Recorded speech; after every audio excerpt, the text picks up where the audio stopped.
साध्य साधन आदि का विचार तथा श्रवण, कीर्तन और मनन, इन तीन साधनों की श्रेष्ठता का प्रतिपादन।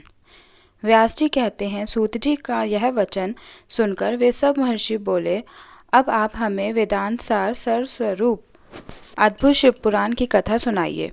सूत जी ने कहा, आप सब महर्षिगण रोग शोक से रहित कल्याण में भगवान शिव का स्मरण करके पुराण प्रवर शिव पुराण की, जो वेद के सार तत्व से प्रकट हुआ है, कथा सुनिए।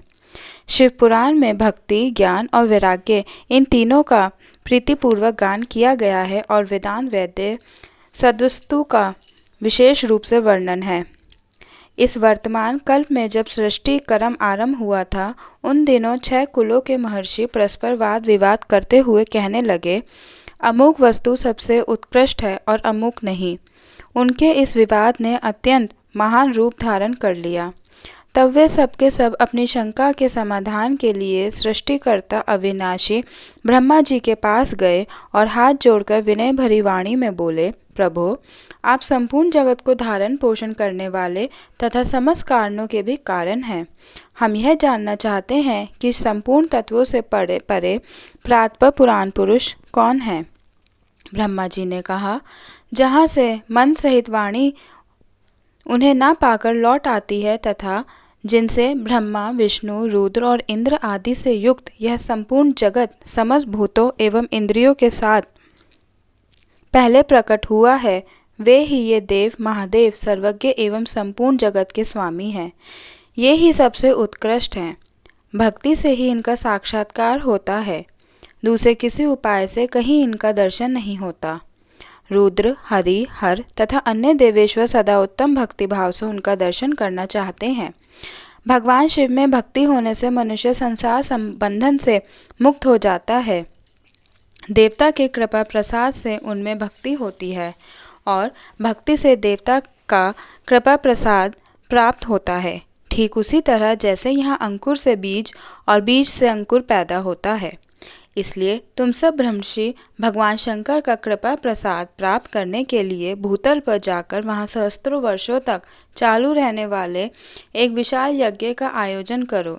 इन यज्ञपति भगवान शिव की ही कृपा से वेदोक्त विद्या के सारभूत साध्य साधन का ज्ञान होता है। शिव पद की प्राप्ति ही साध्य है, उनकी सेवा ही साधन है तथा उनके प्रसाद से जो नित्य नैमित्तिक आदि फलों की ओर से निष्प्रभा होता है, वही साधक है। वेदोक्त कर्म का अनुष्ठान करके उसके महान फल को भगवान शिव के चरणों में समर्पित कर देना ही परमेश्वर पद की प्राप्ति है। वही सालोक्य आदि के कर्म से प्राप्त होने वाली मुक्ति है। उन पुरुषों की भक्ति के अनुसार उन सबको उत्कृष्ट फल की प्राप्ति होती है। उस भक्ति के साधन अनेक प्रकार के हैं, जिनका साक्षात महेश्वर ने ही प्रतिपादन किया है। उनमें से सारभूत साधन को संक्षिप्त करके मैं बता रहा हूँ। कान से भगवान के नाम, गुण और लीलाओं का श्रवण, वाणी द्वारा उनका कीर्तन तथा मन के द्वारा उनका मनन, इन तीनों को महान साधन कहा गया है। तात्पर्य यह है कि महेश्वर का श्रवण, कीर्तन और मनन करना चाहिए। यह श्रुति का वाक्य हम सब के लिए प्रमाणभूत है। इसी साधन से संपूर्ण मनोरथों की सिद्धि में लगे हुए आप लोग परम साध्य को प्राप्त हों। लोग प्रत्यक्ष वस्तु को आँख से देखकर उसमें प्रवृत्त होते हैं, परंतु जिस वस्तु का कहीं भी प्रत्यक्ष दर्शन नहीं होता, उसे श्रवेंद्रिय द्वारा जान सुनकर मनुष्य उसकी प्राप्ति के लिए चेष्टा करता है। अतः पहला साधन श्रवण का ही है। उसके द्वारा गुरु के मुख से तत्व को सुनकर श्रेष्ठ बुद्धि वाला विद्वान पुरुष अन्य साधन कीर्तन एवं मनन की सिद्धि करे। क्रमशः मनन पर्यंत इस साधन की अच्छी तरह साधना कर लेने पर उसके द्वारा सालोक्य आदि के क्रम से धीरे धीरे भगवान शिव का संयोग प्राप्त होता है। पहले सारे अंगों के रोग नष्ट हो जाते हैं, फिर सब प्रकार का लौकिक आनंद भी विलीन हो जाता है। भगवान शंकर की पूजा, उनके नामों के जप तथा उनके गुण, रूप, विलास और नामों का युक्तिपरायण चित्त के द्वारा जो निरंतर परिशोधन या चिंतन होता है, उसी को मनन कहा गया है।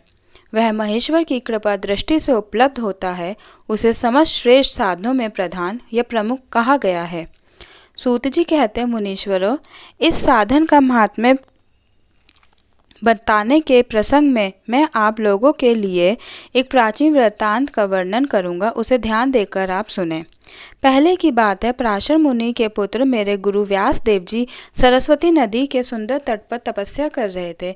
एक दिन सूर्य तुल्य तेजस्वी विमान से यात्रा करते हुए भगवान सनत कुमार अकस्मात वहां जा पहुँचे। उन्होंने मेरे गुरु को वहां देखा। वे ध्यान में मग्न थे। उससे जगने पर उन्होंने ब्रह्मपुत्र सनत कुमार जी को अपने सामने उपस्थित देखकर वे बड़े वेग से उठे और उनके चरणों में प्रणाम करके मुनि ने उन्हें अर्घ्य दिया और देवताओं के बैठने योग्य आसन भी अर्पित किया। तब भगवान प्रसन्न हुए। सनत कुमार विनीत भाव से खड़े हुए व्यास जी से गंभीर वाणी में बोले, मुने, तुम सत्य वस्तु का चिंतन करो।